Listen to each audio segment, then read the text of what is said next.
Hi boys and girls, it's Kimochi time! Kimochis are our friends, Kimochis are our friends. They are here to play with us, Kimochis are our friends. They have feelings too, they have feelings too. Happy, sad, and angry, just like me and you. Well done. Okay, my friends, Hugtopus and I are back, and we are going to talk about the feeling of frustration.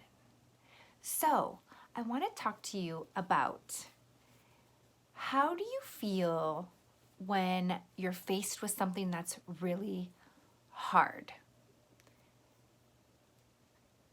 Have you ever wanted to give up? If something is too hard, have you ever given up? Show me. Yeah, and that's a normal thing when things are too hard and we've never done them before, or maybe you just keep trying and you can't do it. That's called being frustrated. And it takes a person with really strong character to stick with what they're doing, and try and try and try. Or you could ask for help when you are frustrated. And that's called having perseverance. So when you have perseverance or when you persevere, it means that you stick with something no matter how hard it is or how long it takes you to be able to do it. So it's such a great skill, and the older you get, things are going to get harder. You might be used to things coming easy to you, and if you are like that, there's going to be a time when something's hard and you're not going to know what to do. And you're going to be like, Mrs. Henry in kindergarten told me that I have strong character and I can stick with it and that I can persevere. So today, that's what Hugtopus and I are going to talk about. So sometimes Hugtopus gives up when she gets frustrated.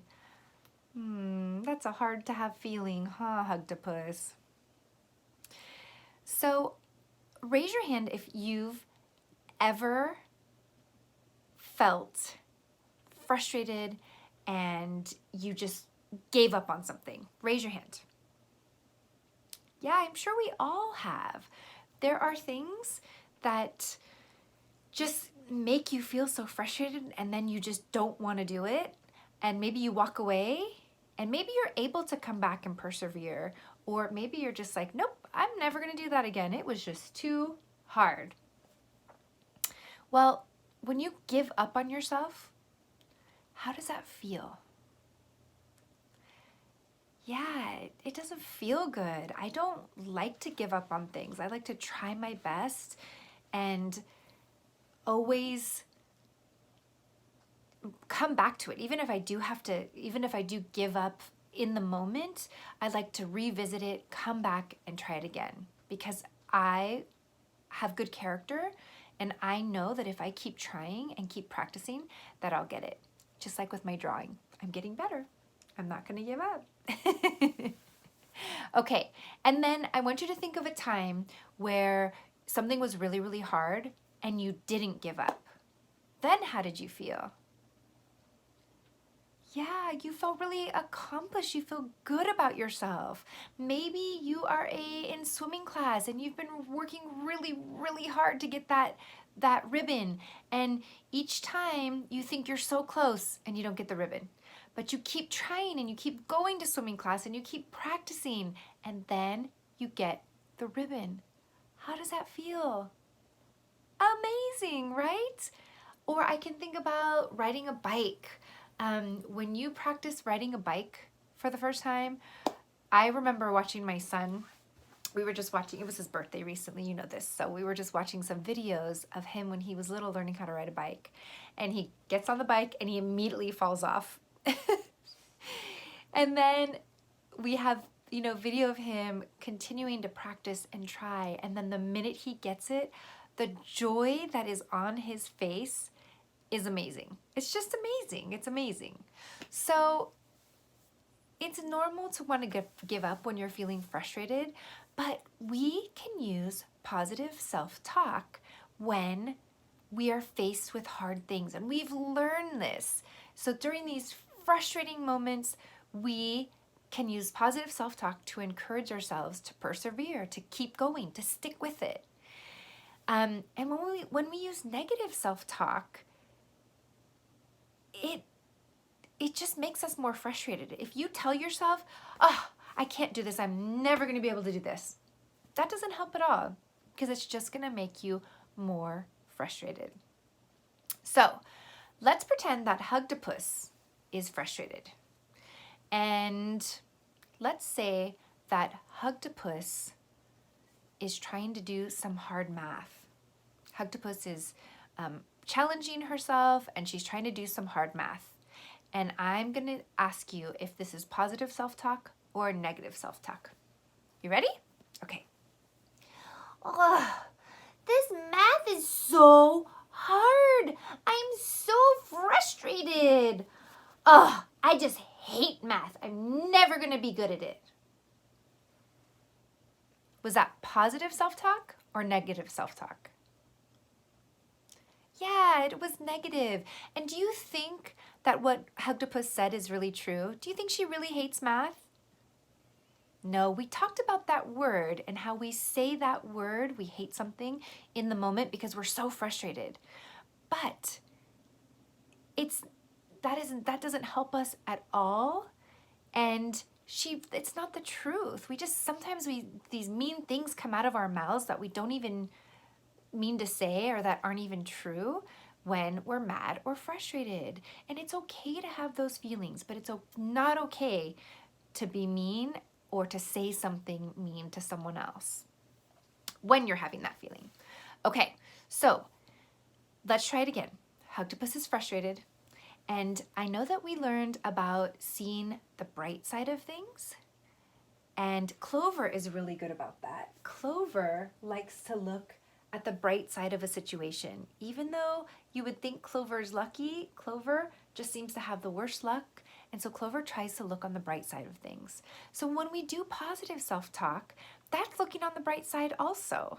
And it's helping our mind, it's helping our body, and it's just better for us. And it's helping us stick with things and persevere. So now let's try this. Ready? Okay. This math sure is hard, but I'm going to keep on practicing because I know I can do it. I just need some practice, and I know that if I get frustrated, I can ask for help. And at least my mom and dad have already gone through school and can help me. Okay, how was that?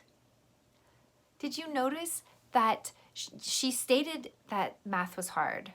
Yes, that problem that she was doing was really hard, but Hugtopus said, I know I can do it, I just need to keep trying, and at least my mom and dad can help me if I need help.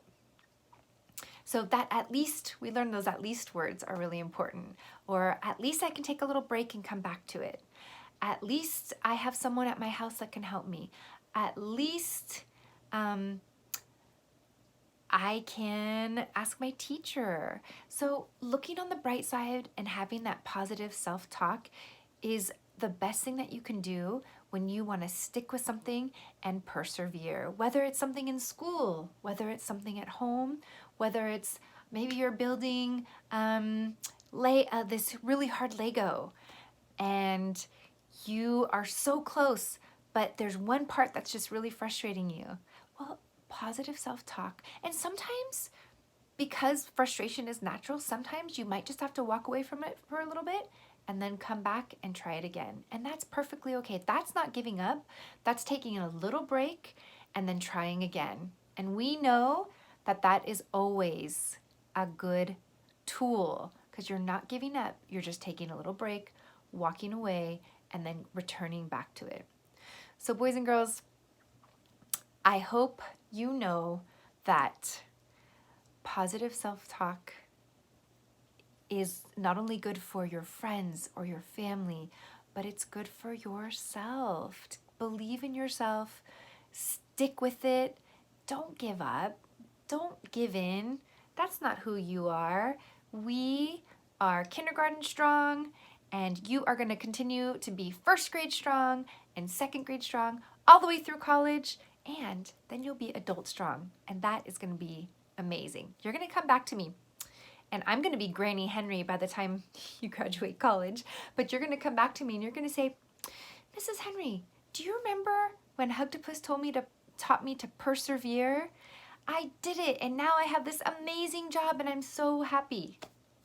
I know it, and I really do hope that you come back to visit me someday. All right, my friends, thank you. Stick with it. Positive self-talk makes you feel good. It's good for your mind. It's good for your body. It's good for your spirit, and we've got this.